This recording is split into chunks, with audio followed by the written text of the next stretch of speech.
ပရိသတ်များအားလုံးမင်္ဂလာပါထိုင်းနိုင်ငံရဲ့နာမည်ကျော်ဖူးခတ်ကျွန်းမှာနိုင်ငံသားခရီးသွားတဦးကအနှိတ်ခမ်းအတွင်းဝင်ရောက်ပြီးငွေတွေကိုရဲရဲတင်းတင်းခိုးယူသွားတဲ့ဖြစ်ရပ်တစ်ခုဟာအခုလောလောဆယ်မှာလူပြောများနေပါတယ်အဆိုပါခရီးသွားဟာဂျာမနီနိုင်ငံသားတဦးဖြစ်ပြီးလုံခြုံရေးကင်မရာမှတ်တမ်းတွေအရသူဟာအလွန်ကိုလက်ရဲဇက်ရဲရှိလာတာကိုတွေ့ရှိရပါတယ်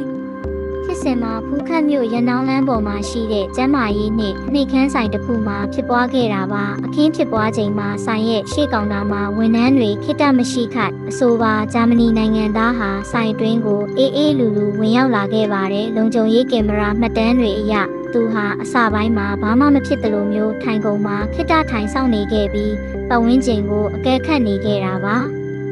လူရှင်းနေတာကိုအခွင့်ကောင်းယူပြီးကောင်တာနောက်ကိုရှောက်လန်းသွားကငွေအံဆွဲကိုဆွဲဖွင့်ပြီးအတွင်းထဲကငွေသားတွေကိုယူဆောင်ခဲ့ပါတယ်။အံ့ဩစရာကောင်းတာကသူငွေခိုးပြီးလို့မကြခင်မှာပဲဆိုင်ဝန်ထမ်းတဦးရောက်ရှိလာပေမဲ့သူဟာဘာမှမဖြစ်သလိုပဲဟန်မပြတ်နေထိုင်သွားခဲ့တာဖြစ်ပါတယ်။ဆိုင်ပိတ်ချိန်မှာငွေစရင်းစစ်ဆေးကြည့်ရကနေငွေစရင်းမကိုက်ညီတာကိုသိရှိခဲ့ရပြီးကင်မရာမှတ်တမ်းပြန်ကြည့်တဲ့အခါမှာဒီခိုးမှုဖြစ်စဉ်ကိုတွေ့ရှိခဲ့တာဖြစ်ပါတယ်။